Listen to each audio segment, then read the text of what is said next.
64 heritage patrons have been recognized for contributions totaling 12.5 million Sing dollars last year to protect and promote Singapore's heritage. This includes cash, artifact donations, as well as in-kind support. The amount is slightly more than the over $11 million garnered the previous year. Award recipients were honoured at the annual Patron of Heritage Awards ceremony this evening. They include individuals and businesses, as well as firms spotlighting heritage in creative ways. Transport operator SBS Transit, for example, was given a nod for efforts for promoting Singapore's languages on buses, reaching millions of commuters. Acting Culture, Community and Youth Minister David Neo says as the nation marks SG60, safeguarding local heritage is even more significant. Understanding our past reinforces our sense of who we are, just like what was said earlier. And this connects us to those who came before, and it inspires us to build upon their legacy.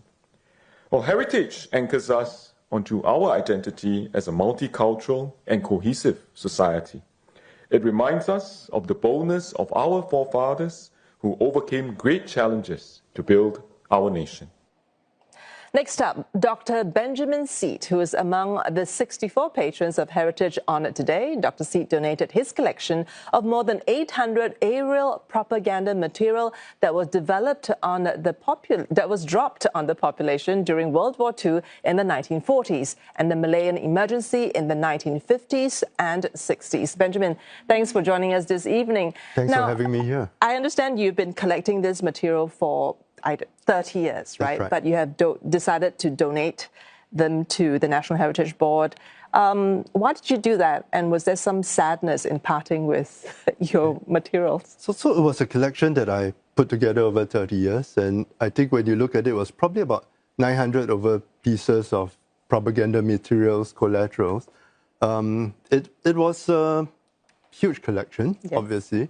It was something that I would look at on a fairly frequent basis.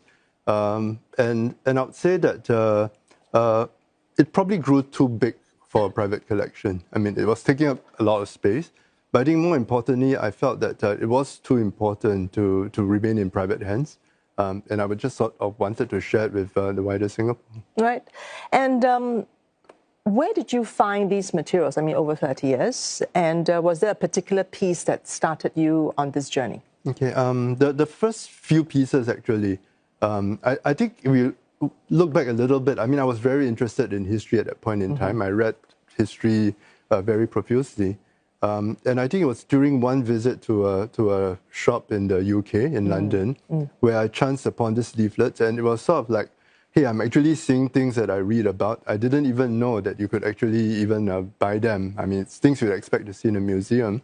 So I bought whatever the shop had. I found out that there was a society dedicated to people like me who actually collect this very esoteric materials. And in a sense, I think over time, I built up a network. And I think it's through that network that I purchased collections as they became available, with a very strong focus on Malaya, Singapore, Southeast Asia. Yep. It's interesting. You said that you're an avid, history buff, right? Yeah. You read a lot, and this meant something to you.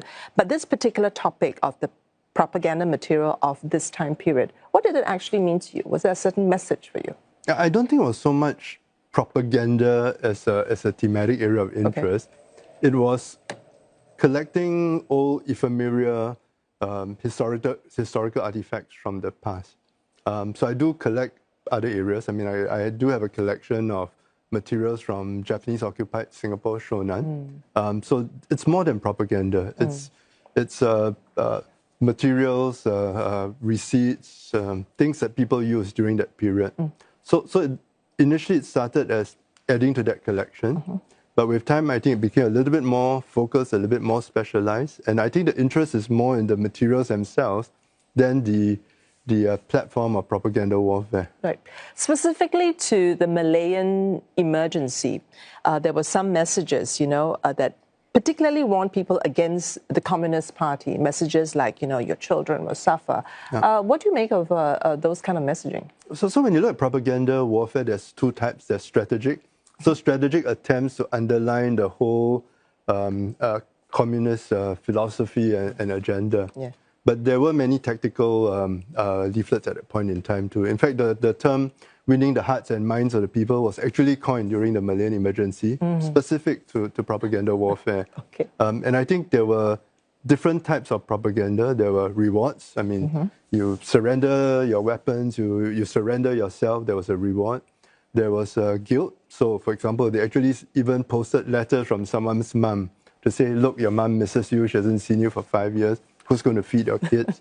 There was propaganda to actually undermine and create discord between the rank and file. Right. So I think it was very, very targeted. And because the Malayan emergency was a 12-year war, when it started, it was very simplistic.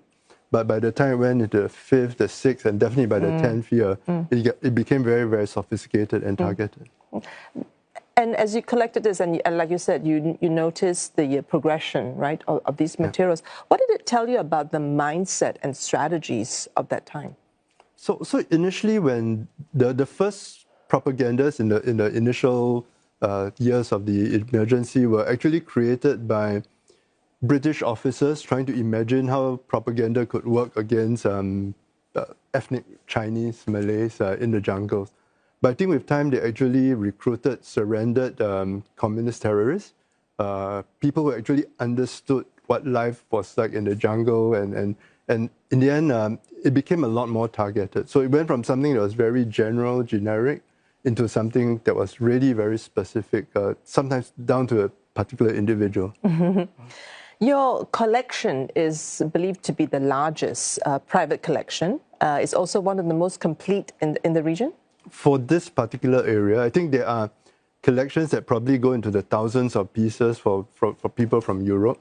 But I think when you look at Southeast Asia, there was not so much fighting during the occupation years, except in Burma. So in Burma, as well as in the Pacific Islands in Philippines, there is quite a lot of propaganda there. But for Malaya and Singapore, I think we were spared fighting after the occupation. So there was less propaganda materials here, which makes this a particular